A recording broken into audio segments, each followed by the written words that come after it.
નમસ્કાર, news for ઇન્ડિયામાં આપનું સ્વાગત છે. હું હિમાની આપની સાથે. તો નજર કરીએ આજના ટોપ 10 સમાચાર પર.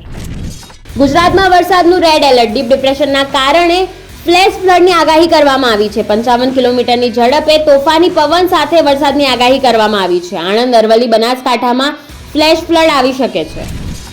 પાલડી પરિમલ પાસેના અંડરપાસમાં ફસાઈ બસ. જોધપુરથી રાજકોટ જતી શ્રીનાથ ટ્રાવેલ્સ અંડરપાસમાં ફસાઈ. લગભગ 25 જેટલા મુસાફરોના જીવ તાળવે ચોંટ્યા હતા. ફાયર ટીમ દ્વારા દોરડા વડે મુસાફરોને સહી સલામત બહાર કાઢવામાં આવ્યા.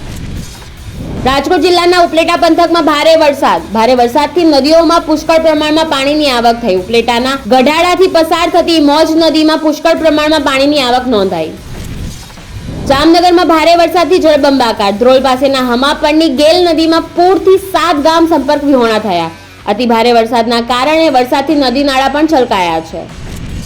સોશિયલ મીડિયામાં એસજી હાઈવે પરનો એક વિડીયો વાયરલ થયો હતો, જેમાં 10 જેટલા નબીરાઓએ એસયુવી અને લક્ઝરી કાર ચલાવીને રસ્તો બાંધમાં લીધો હતો. જેના આધારે અમદાવાદ શહેર ટ્રાફિક પોલીસ અને ક્રાઇમ બ્રાન્ચના સ્ટાફે કારના રજીસ્ટ્રેશન નંબર અને વિડીયોને આધારે રવિવારે 6 યુવકોની ધરપકડ કરીને 3 કાર જપ્ત કરી છે.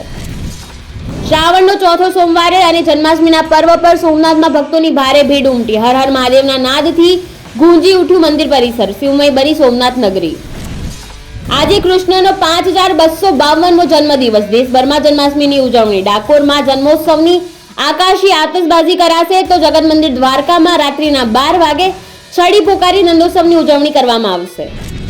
બાંગ્લાદેશમાં ફરી એકવાર હિંસા થઈ છે. હોમગાર્ડ અંસાર જૂથ અને વિદ્યાર્થીઓ વચ્ચે ઘર્ષણ થયું હતું, જેમાં 40 લોકો ઘાયલ થયા હતા. અંસાર પર હસીનાના એજન્ટ હોવાનો આરોપ છે, તો અંસાર ગ્રુપની માંગ છે કે તેમની નોકરી કાયમી કરવામાં આવે.